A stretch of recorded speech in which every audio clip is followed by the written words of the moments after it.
ನಾಪೋಕ್ಲು ಮೇರಿ ಮಾತೆಯ ದೇವಾಲಯದಲ್ಲಿ ಈಸ್ಟರ್ ಹಬ್ಬದ ಆಚರಣೆ. ನಾಪೋಕ್ಲು ಮೇರಿ ಮಾತೆಯ ದೇವಾಲಯದಲ್ಲಿ ಯೇಸು ಕ್ರಿಸ್ತನ ಪುನರುತ್ಥಾನವನ್ನು ಸಾರುವ ಈಸ್ಟರ್ ಹಬ್ಬವನ್ನು ಶ್ರದ್ಧಾಭಕ್ತಿಯಿಂದ ಆಚರಿಸಲಾಯಿತು. ಈ ಸಂದರ್ಭದಲ್ಲಿ ದೇವಾಲಯದ ಧರ್ಮಗುರುಗಳಾದ ಜ್ಞಾನಪ್ರಕಾಶ್ ಅವರು ಮೇಣದ ಬತ್ತಿಯನ್ನು ಆಶೀರ್ವದಿಸಿ ಹೊಸ ಬೆಂಕಿಯಿಂದ ಮೇಣದ ಬತ್ತಿಯನ್ನು ಪ್ರಜ್ವಲಿಸಿದರು.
ಗುರುಗಳು ಮೇಣದ ಬತ್ತಿಯನ್ನು ಹಿಡಿದುಕೊಂಡು ಭಕ್ತರ ನಡುವೆ ತೆರಳಿ ಇದು ಕ್ರಿಸ್ತರ ಜ್ಯೋತಿ ಎಂದು ಉದ್ಘರಿಸಿದಾಗ ಎಲ್ಲ ಭಕ್ತಾದಿಗಳು ದೇವರಿಗೆ ಮಹಿಮೆ ಸಲ್ಲಲಿ ಎಂದು ಜೈಕಾರವನ್ನು ಕೂಗುತ್ತಾ ತಮ್ಮಲ್ಲಿರುವ ಮೇಣದ ಬತ್ತಿಯನ್ನು ಪ್ರಜ್ವಲಿಸಿ ಧಾರ್ಮಿಕ ವಿಧಿವಿಧಾನಗಳೊಂದಿಗೆ ಬಲಿ ಪೂಜೆಯನ್ನು ಅರ್ಪಿಸಲಾಯಿತು.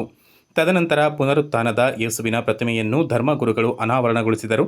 ಈ ಸಂದರ್ಭ ಪಾಲನಾ ಸಮಿತಿಯ ಸದಸ್ಯರುಗಳು, ಕ್ರೈಸ್ತ ಭಕ್ತಾದಿಗಳು ಹೆಚ್ಚಿನ ಸಂಖ್ಯೆಯಲ್ಲಿ ಪಾಲ್ಗೊಂಡಿದ್ದರು. ಸಮಾಧಿ ಮಾಡಲ್ಪಟ್ಟು ಮೃತರ ಮಧ್ಯದಿಂದ ಪುನರುತ್ಥಾನರಾಗಿ ಎದ್ದು ದೇವರು ಪಾಪ ಪರಿಹಾರವನ್ನು, ಶರೀರ ಪುನರುತ್ಥಾನವನ್ನು, ನಿತ್ಯ ಜೀವವನ್ನು ವಿಶ್ವಾಸಿಸುತ್ತೀರೋ? ನಮ್ಮ ಪ್ರಭು ಯೇಸು ಕ್ರಿಸ್ತರ ತಂದೆಯಾದ ಸರ್ವಶಕ್ತ ದೇವರು ನಮಗೆ ನೀರಿನಿಂದಲೂ ಪವಿತ್ರಾತ್ಮರಿಂದಲೂ ಹೊಸ ಜೀವವನ್ನು ಕೊಟ್ಟು ಪಾಪ ಕ್ಷಮೆಯನ್ನು ಕರುಣಿಸಿದರು. ಅವರೇ ತಮ್ಮ ಕೃಪಾವರದಿಂದ ನಮ್ಮ ಪ್ರಭು ಯೇಸು ಕ್ರಿಸ್ತರಲ್ಲಿ ನಿತ್ಯ ಜೀವಕ್ಕೆ ನಮ್ಮನ್ನು ಕಾಪಾಡಲಿ. ಈ ತರದ ಆತ್ಮೀಯತೆ, ಈ ತರದ ಸಂಬಂಧ ಇಟ್ಟುಕೊಳ್ಳದಿದ್ದರೆ ನಿಜವಾಗಿ ನಮ್ಮ ಕ್ರೈಸ್ತಿಯ ಜೀವನಕ್ಕೆ ಯಾವುದೇ ಅರ್ಥವಿರುವುದಿಲ್ಲ. ಪ್ರಭು ಯೇಸು ನಮ್ಮನ್ನ ಇಲ್ಲಿಯ ತನಕ ನಡೆಸಿಕೊಂಡು ಬಂದಿದ್ದಾರೆ ಅಂತ ಹೇಳಿದ್ರೆ ಅವರು ನಮ್ಮನ್ನ ಎಷ್ಟಾಗಿ ಪ್ರೀತಿಸುತ್ತಾರೆ ಎಂಬುದನ್ನು ನಾವು ಅರ್ಥೈಸಿಕೊಳ್ಳಬೇಕಾಗುತ್ತದೆ.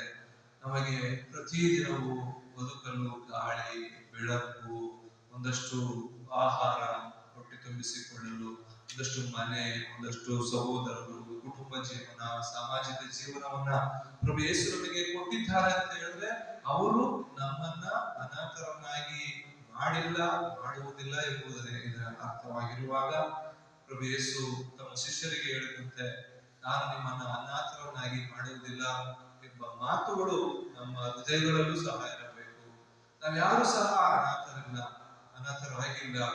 ನಮ್ಮಲ್ಲಿ ಅನೇಕ ಸಮಸ್ಯೆಗಳು, ತೊಂದರೆಗಳು, ಕಷ್ಟ, ಅನಾರೋಗ್ಯ, ಸಾಲದ ಬಾಧೆ, ಕುಟುಂಬಗಳಲ್ಲಿ ಗಂಡ ಹೆಂಡತಿಯ ಮಧ್ಯೆ ಅನ್ಯೋನ್ಯತೆ ಇಲ್ಲದೆ ಇರಬಹುದು. ಇವೆಲ್ಲ ಇದ್ದರೂ ಸಹ ನಾವ್ಯಾರು ಸಹ ಅನಾಥರಲ್ಲ. ನಮ್ಮೆಲ್ಲರೂ ನಮ್ಮನ್ನ ಕೈಬಿಟ್ಟರೂ ಸಹ ಪುನರುತ್ಥಾನ ಯೇಸು ನಮ್ಮೊಂದಿಗೆ ಇದ್ದಾರೆ ಎಂಬ ಆ ಒಂದು ವಿಶ್ವಾಸದೊಂದಿಗೆ ನಾವು ಬದುಕಿದಾಗ ನಮಗೆ ಆ ರೀತಿಯ ಒಂದು ಸಂತೋಷ, ಆ ರೀತಿಯ ಒಂದು ಧೈರ್ಯ, ಪರವಾಗಿಲ್ಲ ಯೇಸು ಸ್ವಾಮಿ ನಮ್ಮೊಂದಿಗಿದ್ದಾರೆ, ನಮ್ಮನ್ನ ಯಾವತ್ತೂ ಸಹ ಅವರು ಕೈ ಬಿಡುವುದಿಲ್ಲ ಎಂಬ ಆ ಒಂದು ಆಸೆಯೊಂದಿಗೆ, ಆ ಒಂದು ಧೈರ್ಯದೊಂದಿಗೆ ನಾವೆಲ್ಲರೂ ಸಹ ಬದುಕುವರಾಗುತ್ತೇವೆ. ಪ್ರಿಯ ಸಹೋದರ ಸಹೋದರಿಯರೇ, ಕೊಡಗು ಚಾನೆಲ್ಗಾಗಿ ವರದಿ ದುಗ್ಗಳ ಸದಾನಂದ.